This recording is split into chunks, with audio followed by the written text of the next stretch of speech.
அனைவருக்கும் வணக்கம். போன பதிவு எபிஜெனெட்டிக்ஸ் ஓட தொடர்ச்சி இந்த பதிவு. ஆனா இந்த வீடியோ பார்க்கறதுக்கு நீங்க போன பதிவு பார்த்திருக்கணும் அப்படிங்கிறது அவசியம் இல்லை. தொடர்ந்து டாக்டர் ப்ரூஸ் லிப்டனோட புத்தகம் த பயாலஜி ஆஃப் பிலீஃப்ல இருந்து இன்னைக்கு கான்ஷியஸ் பேரண்டிங், குழந்தை வளர்ப்பு பத்தின முக்கியமான தகவல்கள் பார்க்கலாம்.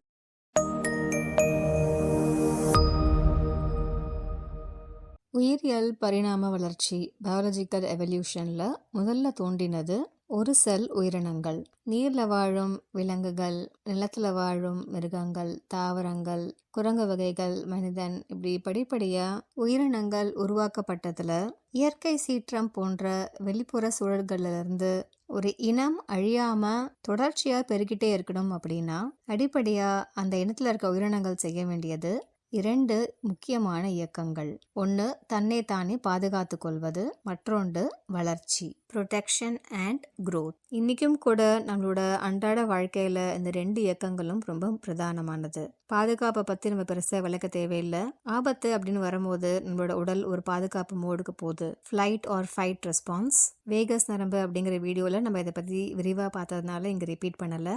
சுருக்கமா அந்த ஃபிளைட் ஆர் ஃபைட் ரெஸ்பான்ஸ் அப்படிங்கிறது ஒரு பிரச்சனை, ஆபத்து, த்ரெட் அப்படின்ட்டு நம்மளோட உடலும் மனமும் உணரும் போது நம்மளோட நரம்பு மண்டலம், நர்வஸ் சிஸ்டம் என்ன பண்ணும் அப்படின்னா இந்த சிச்சுவேஷனை கையாள்வதுக்கு எனர்ஜி நிறைய தேவைப்படும். அப்படிங்கிறதுனால இன்றியமையாத உடல் இயக்கங்கள் மட்டும், இதய துடிப்பு, மூச்சு விடுறது, இந்த மாதிரி இயக்கங்கள் தவிர மற்ற இயக்கங்கள், ஜீரணமாகிறது, ஜீரணமானதுக்கு அப்புறமா சத்துக்கள் ரத்தத்துல ஏறுறது, அப்சார்ப்ஷன், இந்த மாதிரி இயக்கங்கள்லாம் ஸ்டாப் பண்ணி வச்சிருக்கோம் தற்காலிகமாக. அப்பதான் உடலால நிறைய சக்தியை சேகரிக்க முடியும். நம்மள ஒரு நாய் துரத்துது இல்ல புலி துரத்துது அப்படிங்கிற சிச்சுவேஷன்ஸ் மட்டும் இல்லாம நம்மளோட டெய்லி லைஃப்ல நம்மள யாராவது கோவமா திட்டுறாங்க, அப்ப உடனே நம்மளோட உடல் அந்த ஃபைட் ஆர் ஃபிளைட் மோடுக்கு போயிடும். ஏன்னா இந்த சிச்சுவேஷனை நம்மள பாதுகாக்கணும், டிஃபெண்ட் பண்ணிக்கணும். இல்ல ஒரு தப்பு செஞ்சு மாட்டிக்கிறோம், பொய் சொல்லி அதை யாரோ கண்டுபிடிச்சிட்டாங்க, அப்ப நமக்கு வரக்கூடிய அந்த தண்டனையில இருந்து எப்படி நம்ம பாதுகாத்துக்கலாம். இந்த மாதிரி பாதுகாப்பு சம்பந்தப்பட்ட எல்லா சூழ்நிலைகளிலும் நம்ம நரம்பு மண்டலம் இந்த ஃபைட் ஆர் ஃப்ளைட் மோடில் ஸ்ட்ரெஸ் ரெஸ்பான்ஸ் உண்டாக்குது. அதாவது உடல் இப்போ ஸ்ட்ரெஸ்ல இருக்கு, ரொம்ப முக்கியமானது இல்லாமல் மற்ற இயக்கங்கள்லாம் நிறுத்துறதோ இல்லைன்னா ஸ்லோவாக நடந்தாலோ பரவாயில்ல அப்படின்ட்டு உடலுக்கு கொடுக்குற ஒரு சிக்னல் தான் இந்த ஸ்ட்ரெஸ் ரெஸ்பான்ஸ்.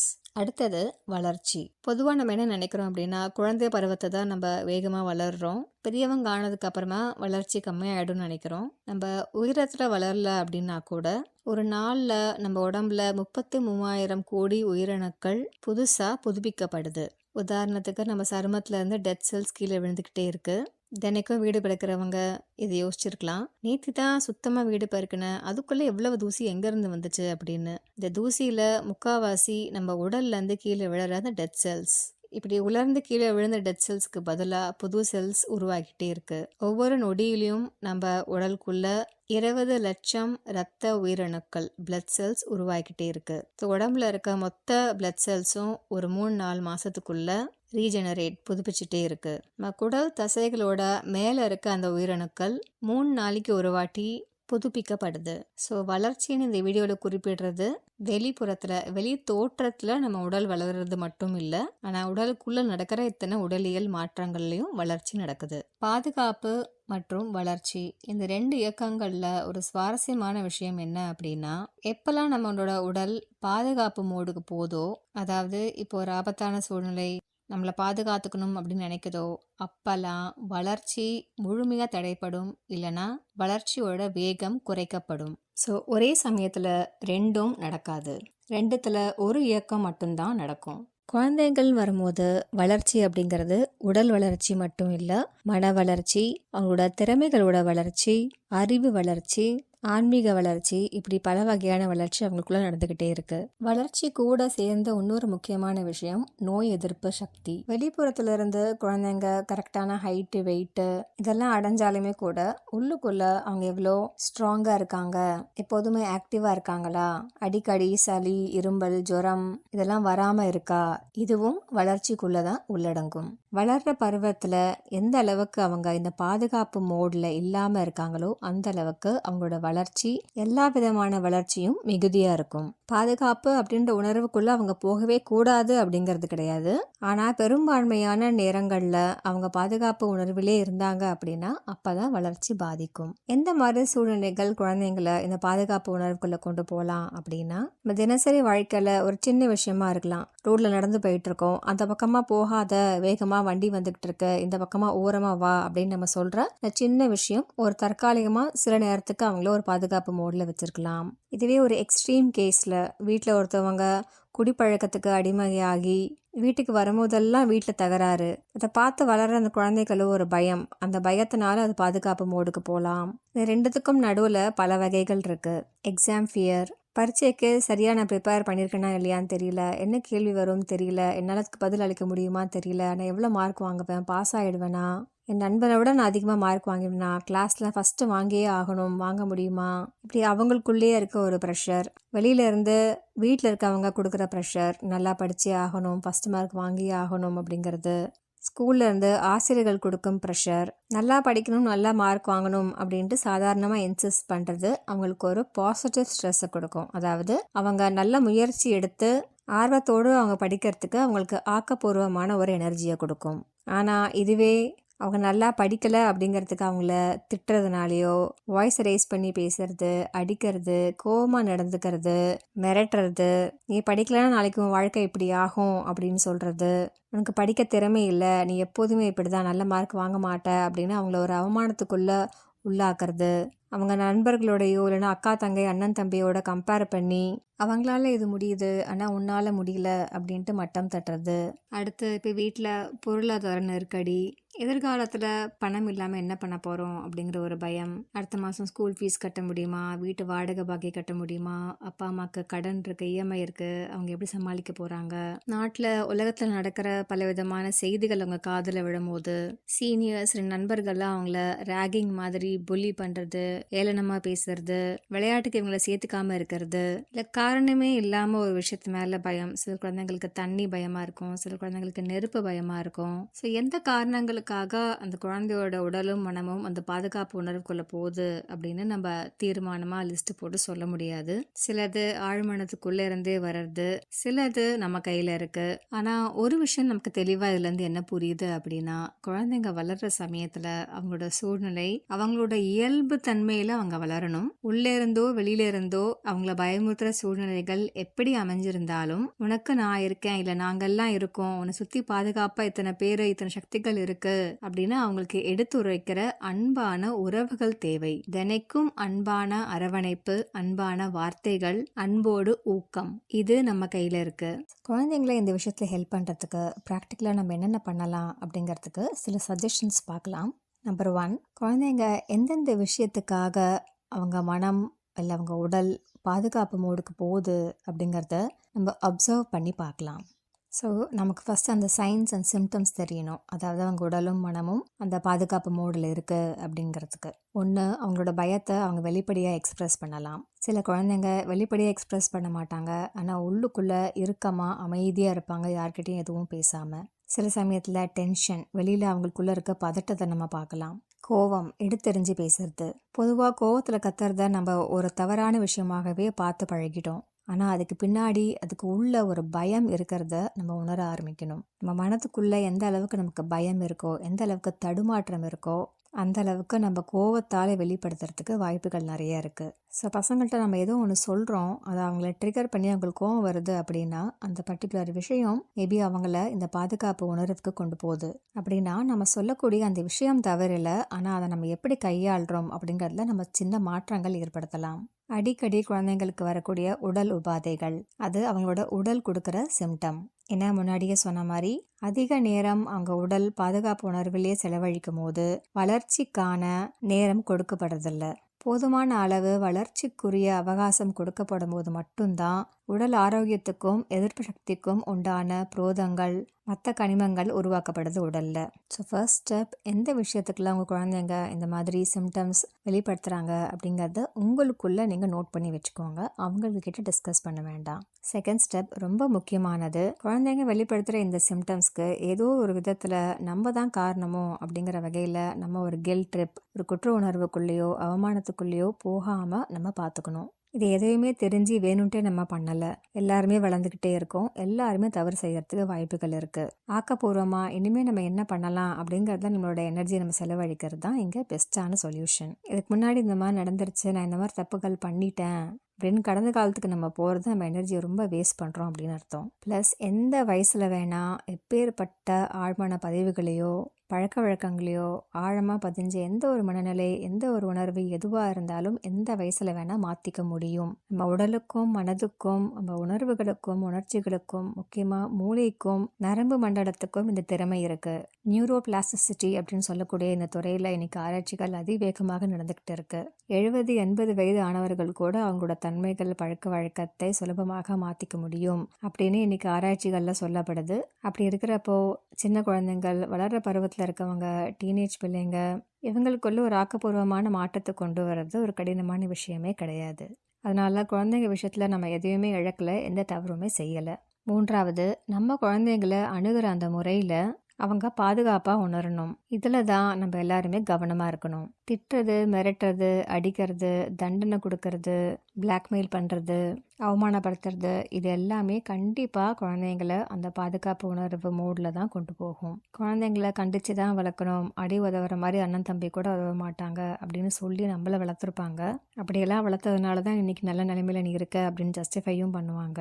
ஆனால் அந்த காலத்தில் நல்ல நிலைமை அப்படிங்கிறது நல்லா படித்து ஒரு உத்தியோகம், கை நிறைய சம்பாதிக்கிறது, வீடு வாங்கிறது. இதை தாண்டி குடும்பத்தில் சந்தோஷம் இருக்கா, உறவுகளில் பிரச்சனை இல்லாமல் அன்பாக இருக்கா, family time, bonding, sharing, caring, இந்த மாதிரி அன்பு மட்டுமே நிறைஞ்ச ஒரு குடும்பத்தை அவங்க எதிர்காலத்தில் உருவாக்குவாங்களா அப்படிங்கிற கிரைட்டீரியாவுக்கு முக்கியத்துவம் கொடுக்கப்படலை. இந்த உலகத்தில் நடந்த ஒரு மிகப்பெரிய பிரபலமான ஒரு ஆராய்ச்சி படி உலகத்தில் ரொம்ப சந்தோஷமாக இருக்கவங்க பணக்காரங்க கிடையாது, ஆனால் நல்ல உறவுகள் இருக்கிறவங்க. The number one reason for happiness in the world is relationships. So திட்டாமல், அடிக்காமல், மிரட்டாமல், அதே சமயத்தில் குழந்தைகளுக்குள்ள ஒழுக்கம், நல்ல பழக்க வழக்கங்கள் இதெல்லாம் கொண்டு வர்றது சாத்தியம் அப்படின்னு புரிஞ்சுக்கணும். ஸோ நம்ம குரலோட டோன், நம்ம என்ன வார்த்தைகள் பயன்படுத்துகிறோம், நம்மளோட செயல் குழந்தைங்களை பயமுறுத்தாமல் இருக்குதா அப்படின்னு அடிக்கடி நம்மளே செக் பண்ணி பார்த்துக்கணும். 4வது பாயிண்ட், சரி மிரட்டாமல் கண்டிக்காமல் குழந்தைங்களை வளர்க்கலாம், அது சாத்தியம் அப்படின்னா எப்படி சாத்தியம்? இங்கே தான் நம்ம பண்ண வேண்டிய பெரிய விஷயம் ஆரம்பிக்குது. நம்மளை நாமளே ஃபஸ்ட்டு நம்ம ஹீல் செஞ்சுக்கிறது. ஒரு ஃபேமஸான கோட் ஒன்று கேள்விப்பட்டிருப்போம், the best help that we can do for a kids is healing ourselves. உடல் ரீதியாகவும் மன ரீதியாகவும் நம்மளை நாமளே குணப்படுத்திக்கிறது தான் நம்ம அடுத்த தலைமுறைக்கு செய்யக்கூடிய பெரிய உதவி. ஸோ எந்தெந்த நேரங்களில் நம்ம இந்த பாதுகாப்பு உணர்வுக்கு போகிறோம் அப்படிங்கிறதையும் நம்ம பேரலாக வாட்ச் பண்ணிக்கிட்டே இருக்கணும். எந்த விஷயம் நம்மளை ட்ரிகர் பண்ணுது, நமக்கு எப்பெல்லாம் பயம் வருது, எதுக்கெல்லாம் கோபம் வருது, எந்த விஷயத்தில் நம்ம பாதுகாப்பு இல்லைன்னு உணர்றோம், அந்த சமயங்களில் நமக்குள்ளே என்ன நடக்குது, இது எனக்கு நடக்கக்கூடாது, இது எனக்கு பிடிக்கல அப்படின்னு நம்ம அதை ஏற்றுக்காமல் இருக்கோமா, இல்லை இதுலேருந்து எப்படியா தப்பிச்சு ஓடணும் அப்படின்னு எஸ்கேப் மோடில் போகிறோமா, இல்லைனா இது மற்றவங்களால தான் நடந்துச்சு அப்படின்னு ஒரு சந்தர்ப்பத்தையோ இல்லை ஒரு நபரையோ நம்ம ப்ளேம் பண்ணுறோமா, இல்லை இது எனக்குள்ளே இப்படி இருக்குது, என்னால் புரிஞ்சிக்க முடியுது, என்னால் ஏற்றுக்க முடியுது, ஆனால் இதுலேருந்து எப்படி வெளியில் வர்றதுன்னு எனக்கு தெரியல அப்படின்னு நம்ம யோசிக்கிறோமா? இதெல்லாம் யோசிச்சு பாருங்க. நமக்குள்ளே நடக்கிற இந்த ப்ராசஸை நம்ம புரிஞ்சிக்கும் போது நம்ம குழந்தைங்களுக்குள்ள அப்போ என்ன நடக்குது, இதே மாதிரி தான் அவங்களுக்கும் நடக்குது அப்படிங்கிற புரிதல் ஒன்றும் கொஞ்சம் ஸ்ட்ராங் ஆகும். இன்ஃபேக்ட் இதில் நம்ம என்ன ஒரு வினோதமான விஷயம் கண்டுபிடிப்போம் அப்படின்னா, நமக்கு எந்த விஷயங்களுக்கெல்லாம் பயம் இருக்கோ அதே மாதிரி விஷயங்களுக்கு தான் நம்ம குழந்தைங்களுக்குள்ளேயும் பயம் இருக்கிறத நம்ம உணர்வோம். ஸோ இந்த மாதிரி சில உணர்வுகள் அப்பா கிட்ட இருந்தும் சில உணர்வுகள் அம்மா கிட்ட இருந்தும் வந்திருக்கும். ஸோ இந்த பயமோ இந்த பிரச்சனையோ நமக்குள்ள ஹீல் ஆகும் போது குழந்தைங்களுக்குள்ள இருக்க இந்த பயத்தை எப்படி போக்குறது, எப்படி ஹேண்டில் பண்றது அப்படிங்கிறதுக்குரிய மனப்பக்குவமும் ஞானமும் நமக்கு ஃபர்ஸ்ட் கிடைக்கும். 5வது பாயிண்ட், எனக்குள்ளேயே இத்தனை பிரச்சனைகள் இருக்கு, அதனால தான் நான் மற்றவங்க கிட்ட குழந்தைங்கள்கிட்ட இந்த மாதிரி நடந்துக்கிறேன், அதனால தான் கோவப்படுறேன் அப்படின்னு நமக்குள்ளேயே நம்ம இத்தனை நாள் நியாயப்படுத்திக்கிட்டு இருந்தோம் அப்படின்னா அதுலேருந்து நம்ம கொஞ்சம் வெளியில வந்தே ஆகணும். நம்மளோட பிரச்சனைகள்லாம் ஒரு புறம் இருந்தாலுமே கூட ஒவ்வொரு சந்தர்ப்பத்திலையும் குழந்தைங்களுக்கு எப்படி ஒரு பாதுகாப்பான உணர்வை நம்ம கொடுக்க முடியும் அப்படிங்கிறது நம்மளோட சிந்தனையில் எப்போதுமே இருந்துக்கிட்டே இருக்கணும். நம்ம குழந்தை ஒரு பொருளை கையில் தூக்கிட்டு வருது, அது கையில் நழுவி கீழே விழுந்து உடஞ்சிருது. நம்ம சின்ன வயசுல இருக்கும்போது நம்ம இந்த மாதிரி ஒரு விஷயத்த பண்ணியிருந்தா நம்மளோட வீட்டில் இருக்கவங்க இதுக்கு ரொம்ப அதிக அளவில் ரியாக்ட் பண்ணியிருந்தாங்கன்னா, கவனம் இல்லாமல் கீழே போட்டு உடச்சிட்ட அப்படின்னு நம்மளை திட்டியிருந்தாங்கன்னா, நம்மளும் நம்மள அறியாமலேயே நம்மளோட ஆழ்மனத்துக்குல இருந்து இதே மாதிரி நம்ம குழந்தைகள்கிட்ட ரியாக்ட் பண்ணுறதுக்கு வாய்ப்புகள் அதிகமாக இருக்கு. ஆனால் நம்ம கடுமையாக பேசுறதுனால அந்த குழந்தைங்களோட உணர்வு அந்த பாதுகாப்பு மோடில் போனதுக்கு அப்புறமா அது எத்தனை நேரத்துக்கு அவங்களுக்குள்ள அதே உணர்வில் அவங்க இருக்காங்க அப்படிங்கிறத நம்ம ப்ரெடிக்ட் பண்ணவே முடியாது. சில குழந்தைங்க அது ஈஸியாக எடுத்துக்கிட்டு அடுத்த விளையாட போயிடுவாங்க. சில குழந்தைங்க விளையாட போனாலுமே கூட அவங்க மனசுக்குள்ள பேக்ரவுண்டில் அது ஓடிக்கிட்டே இருக்கும். சில குழந்தைங்க விளையாடவே போக மாட்டாங்க, அதை இறுக்கமாக மனசுக்குள்ளேயே வச்சுட்டு இருப்பாங்க. இப்படி திட்டினாதான், இப்படி கண்டிச்சாதான் அவங்க அடுத்த வாட்டி அந்த பொருளை பத்திரமா எடுத்துட்டு வருவாங்க அப்படின்னு நம்ம நினைக்கிறது தான் மிகப்பெரிய தவறு. இந்த வாட்டி இந்த பொருள் கீழே விழுந்து உடஞ்சிடுச்சு, பரவாயில்ல, இப்போ 2 பேரும் சேர்ந்து அதை சுத்தப்படுத்தலாம், இதை எப்படி சரி செய்ய முடியும், எந்த அளவுக்கு சரி செய்ய முடியும் அப்படிங்கிறத யோசிச்சு பொறுப்பு ஏற்றுக்கலாம் அப்படின்ட்டு நம்ம அவங்களுக்கு கற்றுக் கொடுக்கறது அவங்கள பயத்துக்கு உள்ளாக்காம பொறுப்பு என்ற உணர்வுக்குள்ள ஆக்கப்பூர்வமாக கொண்டு போகும். அதாவது நம்மளோட பேக்ரவுண்ட்ல நம்மளோட நோக்கம் நீ தவறு செஞ்சுட்ட, நீ அதுக்கு தண்டனை அனுபவிக்கணும் அப்படின்னு நம்மளோட குரலாலேயோ சொற்களாலேயோ செயலாலேயோ வெளிப்படுத்துறதுக்கு பதிலா இது நடந்துருச்சு, இது யாருக்கு வேணா நடந்திருக்கலாம், நானும் சின்ன வயசுல இந்த மாதிரி போட்டு உடைச்சிருக்கேன், ஆனா அதுல இருந்து இந்த மாதிரியான ஒரு பாடத்தை நான் கத்துக்கிட்டேன், இந்த பொருளை இந்த மாதிரி பிடிக்கக்கூடாது, இந்த மாதிரி பிடிக்கணும் அப்படிங்கிறத நான் கத்துக்கிட்டேன். நம்மளோட நோக்கம், சிந்தனை, நம்மளோட கான்வர்சேஷன்ஸ், நம்மளோட உரையாடல் இந்த மாதிரியாக மாறுறப்போ குழந்தைங்க அந்த பயத்தோடு பாதுகாப்பு உணர்வுக்குள்ள போகாம நம்ம தவிர்க்கலாம். ஸோ நம்ம ஆங்கிள் இருந்து நம்ம எவ்வளோ ஃப்ரஸ்ட்ரேட்டடா இருக்கோம் அப்படிங்கிறத வெளிப்படுத்தாம அவங்க ஆங்கிள் இருந்து அவங்களுக்கு அங்கே என்ன தேவை அப்படிங்கிறதுக்கு நம்மளோட நோக்கத்தை நம்ம ஷிஃப்ட் பண்ணுறோம். இன்ஃபேக்ட் நம்ம யோசிச்சு பார்த்தோம்னா சர்வீஸ் டு செல்ஃப்லேருந்து சர்வீஸ் டு அதர்ஸ்க்கு வர நோக்கமும் இதே தான். ஸோ எல்லா பதிவுலையும் சொல்கிற அதே பாயிண்ட்டுக்கு தான் திருப்பி வரும். இன்னும் கொஞ்சம் கோடி மற்றவங்க கிட்ட அன்பாய் அப்படி நடந்துக்கலாம், குறிப்பாக நம்மளோட குழந்தைங்கள்கிட்ட. ஆனால் குழந்தைங்கள்ட்ட எப்போதுமே இந்த மாதிரி அன்பாக நடந்துக்கணும் அப்படின்னா அதுக்கு ஃபஸ்ட்டு நம்ம அந்த பாதுகாப்பு உணர்வுலேருந்து வெளியில் வரணும். இதை எப்படி செய்யறது? ஸோ தொடர்ந்து நம்மளோட ஆழ்மனம், சப்கான்ஷியஸ் மைண்ட், கான்ஷியஸ் மைண்டுக்குள்ளே இருக்க அந்த கனெக்ஷன் அடுத்த செக்ஷனில் பார்க்கலாம். ஆழ்மனம், சப்கான்ஷியஸ் மைண்ட் அப்படிங்கிறது ஒரு குடவுன் மாதிரி. கடந்த கால அனுபவங்களோட எல்லா தகவலுமே அதை ஸ்டோர் பண்ணி வச்சுருக்கோம். போன வெள்ளிக்கிழமை என்ன கலர் ட்ரெஸ் போட்டிருந்தோம் அப்படின்னு நமக்கு ஞாபகம் இல்லாமல் இருக்கலாம், ஆனால் அது ஆழ்மனத்தில் ஸ்டோர் ஆகிருக்கும். ஆழ்மனம் பொறுத்த வரைக்கும் தேவையில்லாது அப்படி எதுவுமே கிடையாது, அதுக்கு எந்த உணர்ச்சிகளுமே கிடையாது. இப்போ வேகமாக ஒரு பந்து நம்மளோட கண்ணை நோக்கி வருது, நம்ம கான்ஷியஸ் மைண்ட் இந்த பந்து வருது அப்படின்ட்டு உணர்ந்து அதுக்கு தகுந்த ரியாக்ஷன், இப்போ டக்குன்னு தலையை கீழே குனியிறது. இந்த கான்ஷியஸ் மைண்ட் மட்டும் தனியாக செயல்படுத்தணும் அப்படின்னா இதுக்கு பல நிமிடங்கள் ஆகும். ஆனால் நம்மளோட ஆழ்மனம் விழிப்புணர்வோடு இருக்கிறதுனால தான் இதை ஜஸ்ட் ஒரு நொடியில் நம்மளால் பண்ண முடியுது. ஒரு வினாடிக்கு 2 கோடி தகவலை வெளியிலேருந்து நம்மளோட ஆழ்மனத்தால் உள்வாங்கிக்க முடியும். ஆனால் நம்ம கான்ஷியஸ் மைண்ட் ஒரு வினாடிக்கு 40 தகவலை மட்டும்தான் உள்வாங்கும். நம்ம இப்போ ஸ்க்ரீனில் பார்க்குற இந்த படத்தை ஆழ்மனம் இந்த மாதிரி பதிவு செஞ்சு வச்சுருக்கு ஒரு வினாடிக்குள்ள. இதையே ஒரு வினாடியில் நம்மளோட கான்ஷியஸ் மைண்ட் என்ன பதிவு செஞ்சுருக்கோம் அப்படின்னா இந்த சின்ன புள்ளியை மட்டும்தான். முதல் வாட்டி நம்ம கார் ஓட்ட பழகிறோம், அப்போ நம்ம கான்ஷியஸ் மைண்டுக்கு அவ்வளோ பெரிய லோடு. அது ஒரே சமயத்தில் ஸ்டியரிங் வீலில் மேனேஜ் பண்ணணும், கியரை மாற்றணும், கால் ஆக்சிடெண்ட்டில் போதா பிரேக்கில் போதான்னு பார்க்கணும், டர்ன் பண்ணுறதுக்கு இண்டிகேட்டர் ஸ்விட்ச் எங்கே இருக்குது, அது லெஃப்ட்டில் போடணுமா ரைட்டில் போடணுமா, 3 சைட்லேயும் கண்ணாடி பார்த்துட்டு பின்னாடி ஏதாவது வண்டி வருதான்னு பார்க்கணும், இது எல்லாத்துக்கும் மேலே ஜிபிஎஸ்ல ரூட்டையும் பார்க்கணும். ஒரே சமயத்தில் கான்ஷியஸ் மைண்ட் இத்தனை வேலையும் கவனிச்சு அப்படின்னா அதோட எனர்ஜி கம்ப்ளீட்டாக ட்ரெயின் ஆகிடும். இதே கார் ஓட்டி பல வருடங்கள் இங்கே பழகிட்டீங்க, அப்போ ஃபோனில் பேசிக்கிட்டோ இல்லை காருக்குள்ளே இருக்கவங்க கூட பேசிக்கிட்டோ இல்லை பாட்டு கேட்டுட்டோ கியர் எப்போ போடுறோம், பிரேக்கில் எப்போ கால் வைக்கிறோம், இண்டிகேட்டர் லைட் எப்படி ஆன் பண்ணுறோம், எப்போ ஆன் பண்ணுறோம், எந்த சைடு திரும்புகிறோம், இது எதையுமே நம்மளோட கான்ஷியஸ் மைண்ட் ஹேண்டில் பண்ணுறதே இல்லை. எல்லாத்தையும் அந்த ஆழ்மனம் பார்த்துக்குது. ஏன்னா கான்ஷியஸ் மைண்டு கற்றுக்கிட்ட ஒரு விஷயத்த ஆழ்மனத்துக்கு டவுன்லோட் பண்ணி வச்சிருக்கு. நம்மளோட ஆழ்மனத்துக்கு கடந்த காலம் எதிர்காலம் அப்படிலாம் எதுவும் தெரியாது, அது எப்போதுமே இருக்கிறது ப்ரெசென்ட் மொமெண்ட்டில் மட்டும்தான். நம்ம கான்ஷியஸ் மைண்டு தான் நடந்ததை பற்றியோ நடக்க போகிறத பற்றியோ யோசிக்கும். ஒரு சின்ன குழந்தை பிறந்ததுலேருந்து முதல் 2 வருஷங்களுக்கு அதோட மூளையிலேருந்து வரக்கூடிய எலக்ட்ரிக்கல் சிக்னல்ஸை நம்ம எலக்ட்ரோட்ஸ் பொருத்தி மெஷர் பண்ணி பார்த்தோம் அப்படின்னா டெல்டா வேவ்ஸ் வெளியில் வரும். அதாவது அதோட மூளையில் இருக்க ஆக்டிவிட்டி ரொம்ப கம்மியாக இருக்கும், அமைதியாக இருக்கும் அப்படின்னு சொல்லலாம். 2 வயசுலேருந்து 6 வயசுக்குள்ள தேட்டா வேவ்ஸ் வெளியில் வருது.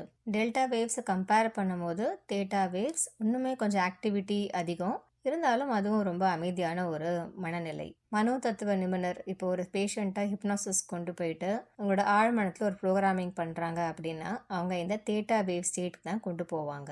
அந்த ஸ்டேட்டில் நம்மளோட கான்ஷியஸ் மைண்ட் கம்ப்ளீட்டாக அடங்கி நம்மளோட ஆழ்மனம் மட்டும்தான் அங்கே வேலை செஞ்சுக்கிட்டு இருக்கும். ஸோ இந்த நிலையில் எந்த இன்ஸ்ட்ரக்ஷன்ஸ் கொடுத்தாலும் அது டைரெக்டாக ஆழ்மனத்தில் போய் பதிஞ்சிரும். 6 வயசுலேருந்து 12 வயசு வரைக்கும் ஆல்ஃபா வேவ்ஸ் வரும். தேட்டா வேவ்ஸோட ஆல்ஃபா வேவ்ஸ் இன்னும் கொஞ்சம் பிரெயின் ஆக்டிவிட்டி ஜாஸ்தி இருந்தாலும் அதுவும் ரொம்ப அமைதியான ஒரு மனநிலை தான்.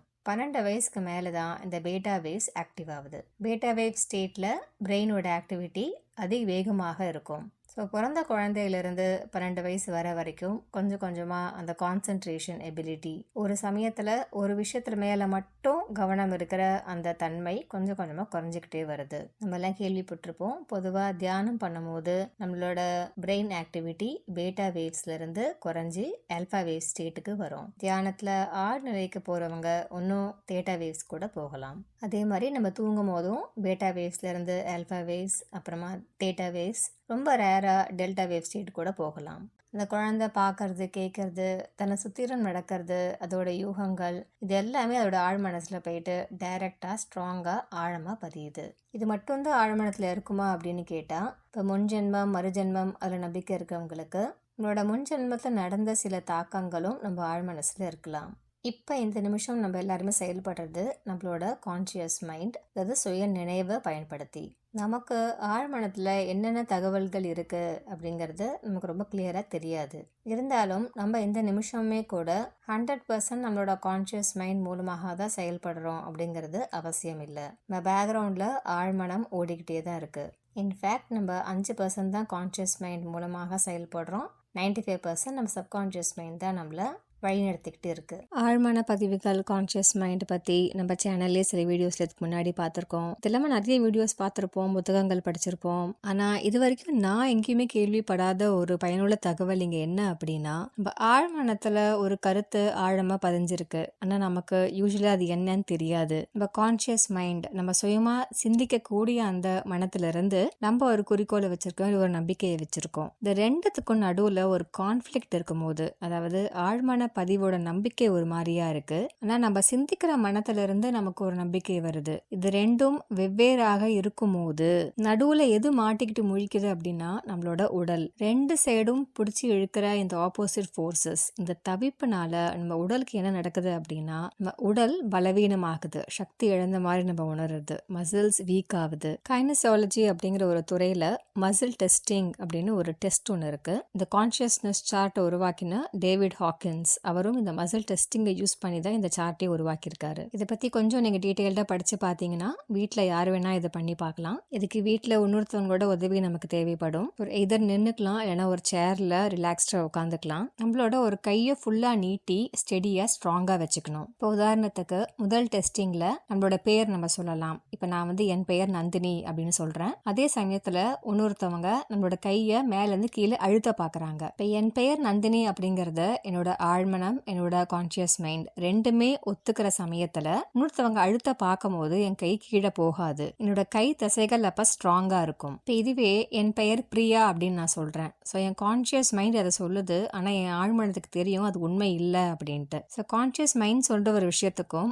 ஆழ்மனத்துல இருக்க ஒரு இன்ஃபர்மேஷனுக்கும் கான்ஃபிளிக்ட் இருக்கும் போது இன்னொருத்தவங்க மேல இருந்து நம்ம கையை கீழே அழுத்தும் போது நம்ம எவ்வளவுதான் ஸ்ட்ராங்கா அதை பிடிச்சிட்டு இருக்க நினைச்சாலும் கை கீழே போயிடுமா. இதுக்கு பேர் தான் மசில் டெஸ்டிங். ஸோ எந்த கருத்துக்கு வேணால் நம்ம அதை டெஸ்ட் பண்ணி பார்க்கலாம். நான் ஒரு தைரியசாலி அப்படின்னு சொல்லுங்க. உங்கள் ஆழ்மனமும் அதே தான் நினைக்குதா, உங்கள் ஆழ்மனத்துக்குள்ளேயும் நீங்கள் தைரியசாலியா இல்லையா அப்படின்ட்டு இந்த மசில் டெஸ்டிங் வச்சு நம்ம டெஸ்ட் பண்ணி பார்க்கலாம். அப்படிங்கிறது இந்த மசில் டெஸ்டிங்கோட ஒரு கான்செப்ட். 1996 வெளிவந்த ஷைன் அப்படிங்கிற ஆங்கில திரைப்படத்தோட கதையை இதுக்கு ஒரு நல்ல உதாரணமாக டாக்டர் லிப்டன் இங்கே விளக்குறாரு. இன்ஃபேக்ட் இந்த படத்தில் வர்றது ஒரு கதையல்ல, ஆஸ்திரேலியாவில் ஒரு பிரபலமான பியானிஸ்டுக்கு நடந்த உண்மை சம்பவம். ஸோ இந்த கதையில் வர ஹீரோக்கு நல்லா பியானோ வாசிக்கக்கூடிய திறன் இருக்குது. ஆனால் சின்ன வயசுலேருந்து அவங்க அப்பா இவரோட ஆழ்மனத்தில் ஒரு ப்ரோக்ராமிங் பண்ணி வைக்கிறாரு. இவருடைய மகன் குடும்பத்தை விட்டு ரொம்ப தொலைவில் போனால் இவருக்கு ஆபத்து அப்படின்ட்டு. எல்லாரும் போற்றும் வகையில் ரொம்ப ஃபேமஸ் ஆனாலும் ஆபத்து அப்படிங்கிறதையும் ப்ரோக்ராம் பண்ணுறாரு. ஸோ இந்த ஹீரோ வளர்ந்து பெரியவர் ஆனதுக்கு அப்புறமா லண்டன்ல இவருக்கு ஒரு வாய்ப்பு கிடைக்குது, ஒரு பிரபலமான பியானோ போட்டியில கலந்துக்கிறதுக்கு. அவங்க அப்பாவோட விருப்பத்துக்கு எதிர்த்து அவர் லண்டனுக்கு போறாரு. அந்த போட்டியில இவர் பியானோ வாசிச்சுட்டு இருக்கும் போது இவர் ஆழ்மனம் ட்ரிகர் ஆகுது. அவர் பெர்ஃபெக்டா இப்ப வாசிச்சு முடிச்சிட்டாரு அப்படின்னா கண்டிப்பா பிரபலம் ஆயிடுவாரு. ஆனா அப்ப அவருக்கு ஆபத்து அப்படின்னு ஆழ்மனம் சொல்லுது. ஆனா அவரோட கான்சியஸ் மைண்ட் இவரோட திறமையை வெளிப்படுத்தி கரெக்டா அந்த நோட்ஸ் கடைசி வரைக்கும் வாசிச்சு முடிக்கணும் அப்படின்னு சொல்லுது. ஸோ இந்த ரெண்டு மனத்துக்கும் நடக்கிற அந்த போராட்டம் அவர் உடலை பலவீனப்படுத்துது, வேர்த்து கொட்டுது, ரொம்ப கஷ்டப்பட்டு பெர்ஃபெக்டா ஆன கடைசி வரைக்கும் வாசிச்சு முடிச்சிடுறாரு. இந்த கடைசி நோட்டை வாசிச்சு முடிச்ச உடனே மயக்கம் போட்டு கீழே விழுந்துடுறாரு. ஆனா மயக்கம் தெளிஞ்சு எழுந்திருக்கும் போது அவர் ஒரு மனநிலை பாதிக்கப்பட்டவரை ஆயிடுறாரு. இந்த கதையை டாக்டர் ப்ரூஸ் லிப்டன் எதுக்காக இந்த புத்தகத்துல மென்ஷன் பண்றாரு அப்படின்னா, சில சமயங்கள்ல நம்மளோட கான்சியஸ் மைண்டுக்கு என்ன தேவையோ, என்ன பிடிச்சிருக்கோ, என்ன ஆசைப்படுதோ அதை கரெக்டான முறையில் நல்ல முயற்சி போட்டு பண்ணாலுமே கூட தொடர்ந்து தோல்விகள் நம்மள தொடர்ந்துக்கிட்டே இருக்கலாம். ஒரு வேலையில் பிரச்சனை அப்படின்னா அந்த வேலையை விட்டு இன்னொரு வேலைக்கு போனால் மறுபடியும் அதே வேலையில் அதே மாதிரியான ஒரு நெருக்கடி வரலாம். இதுக்கு என்ன காரணமாக இருக்கலாம் அப்படின்னா, நம்மளோட ஆழ் மனசில் நம்ம கான்சியஸ் மைண்ட் என்ன நினைக்குதோ அதுக்கு எதிர்மறையான ஆப்போசிட்டான ஒரு கருத்தை பதிஞ்சிருக்கலாம். இப்போ நம்ம யாரையாவது காதலிக்கிறோம், ஆரம்பத்தில் அவங்க நம்மக்கிட்ட அன்பாக நடந்தாலும் போக போக அந்த உறவில் ஏதோ ஒரு கசப்புத்தன்மை வந்து அவங்க நம்மளை ஏமாத்திடக்கூடிய ஒரு சூழ்நிலை ஏற்படலாம். இந்த ஏமாற்றத்தினால நம்மளோட ஆழ் மனசுக்குள்ள நம்ம மேலே யாராவது ரொம்ப அன்பாக இருந்தாங்கன்னா, நம்ம கூட நெருங்கி பழகினாங்கன்னா அவங்க நம்மளை விட்டுட்டு போயிடுவாங்க, அதனால நமக்கு ஆபத்து, நம்ம மனசு பாதிக்கப்படும் அப்படிங்கிற ஒரு பதிவு உள்ளே ஏற்பட்டுச்சு அப்படின்னா, நமக்கு திருமணமாக்கி நம்மளோட கணவனோ மனைவியோ உண்மையிலே நம்ம மேலே அன்பாக இருக்க முயற்சி பண்ணும்போது, அவங்க நம்மளை நெருங்கணும் அப்படின்னு முயற்சி பண்ணும்போது எல்லாம் நம்மளோட ஆழ்மனம் ட்ரிகர் ஆகும். இவங்க நம்மளை ஏமாத்திடுவாங்க, இல்லை விட்டுட்டு போயிடுவாங்க, இவங்களால நம்மளோட மனசு கஷ்டமாகும்.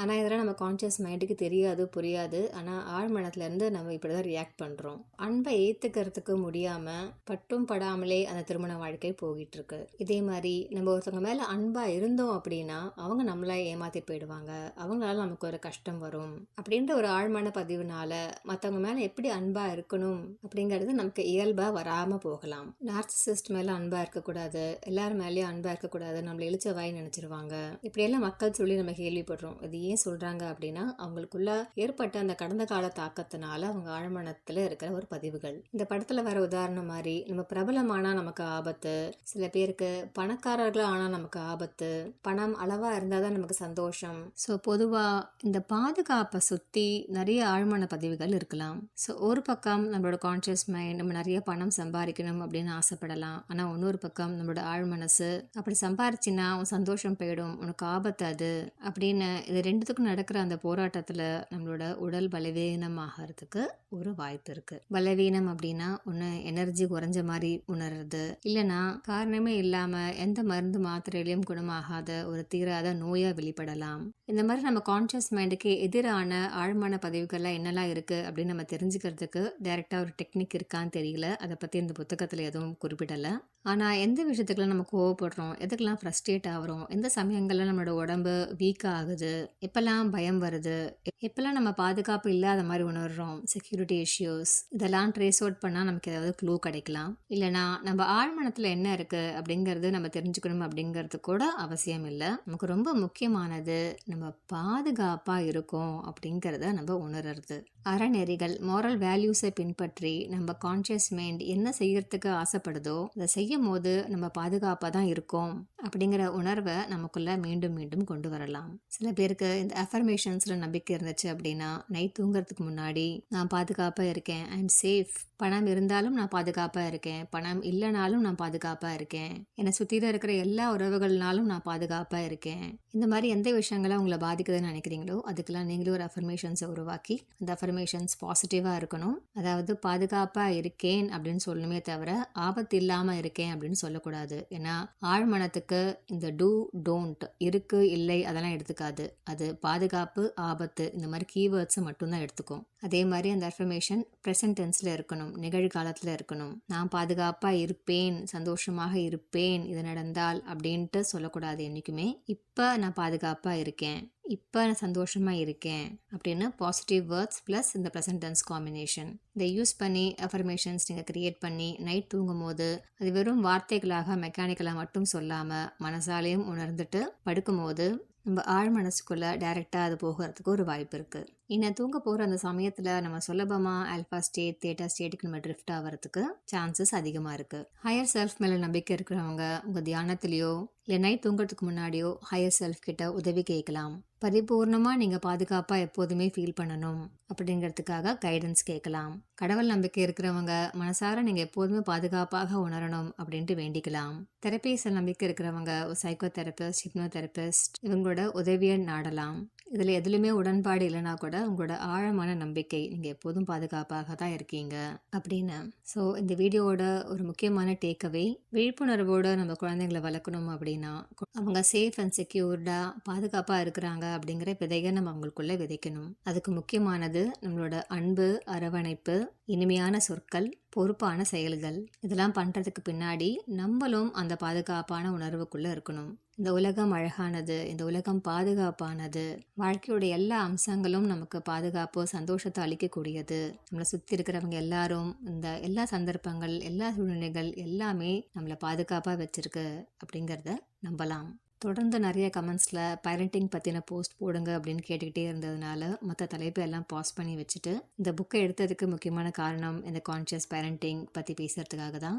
இது வரைக்கும் இந்த சேனலில் சப்ஸ்கிரைப் பண்ணுங்கள், லைக் பண்ணுங்கள், ஷேர் பண்ணுங்கன்னு சொன்னது கிடையாது. ஆனால் இந்த பதிவு உங்களுக்கு பயனுள்ளதாக இருந்துச்சுன்னா நீங்கள் சின்ன குழந்தைங்க இருக்கவங்க எல்லார் வீட்டுக்கும் ஷேர் பண்ணுங்கள். ஏன்னா அடுத்த தலைமுறை தான் இந்த உலகத்தோட எதிர்காலம். இந்த உலகம் பாதுகாப்பானது, நம்மளோட இந்த வாழ்க்கை பாதுகாப்பானது. இது நினைவில் வச்சுக்கலாம். இயற்கையை தேடி நம் பயணங்கள் அனைத்தும் இனிதாக அமைய வாழ்த்துக்கள். நன்றி, வணக்கம்.